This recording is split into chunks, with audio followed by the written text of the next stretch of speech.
5 லட்சம் கோடியா இருந்ததா 10 லட்சம் கோடியா நீங்க உயர்த்திட்டீங்கன்னு நீங்களே சொல்லுங்க.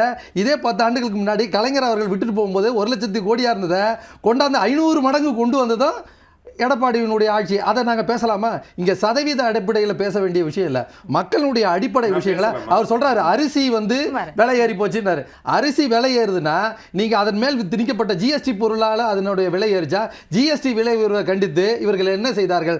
மாநில வருவாய், அதாவது இங்கே கொடுக்கக்கூடிய ஒவ்வொரு வரி பகிர்வு, நம்ம கொடுக்குற ₹1 29 பைசா கொடுத்துட்டு இருந்தா திருப்பி கொடுக்குறாங்க. அது இப்போ 23 பைசாவை மேலும் கீழே இறங்கி இருக்கின்றத நம்மளுடைய மாண்புமிகு துணை முதல்வர் தொடர்ச்சியாக நாங்கள் பொதுமக்கள்கிட்ட பேசுகிறோம். நமக்கு வர வேண்டிய வரி கொடுக்கல, மத்திய அரசு தொடர்ச்சியாக நம்மளை வஞ்சிக்கிறது. அதெல்லாம் சரி, ஆனா விலைவாசி உயர்வை கட்டுப்படுத்த முடியாததற்கான காரணம் முழுமையாக மத்திய அரசு. நீங்க அடிப்படை அதாவது மத்திய அரசு, ஒன்றிய அரசு தான் நம்ம சொல்ல முடியும். நீங்க ஏன் ஒன்றிய அரசு சொல்றேன்னா, இங்க மாநிலங்களுக்கான இப்ப நீங்க பெரும்பகுதி வரி எதுல இருந்து வருது? இவருக்கு சொல்றாருல, சகோதரர் சொன்னார்ல, நீங்க வரிகளை நீங்க ஏத்தி இருக்கீங்கன்னா பெரும்பகுதி வரி எதுல இருந்து வருது? நீங்க இப்ப நல்லா புரிஞ்சுக்கோங்க. உங்களுடைய வரி நீங்கள் செலவில் அதிகப்படியாக மறைமுக வரி தான் அதிகம்.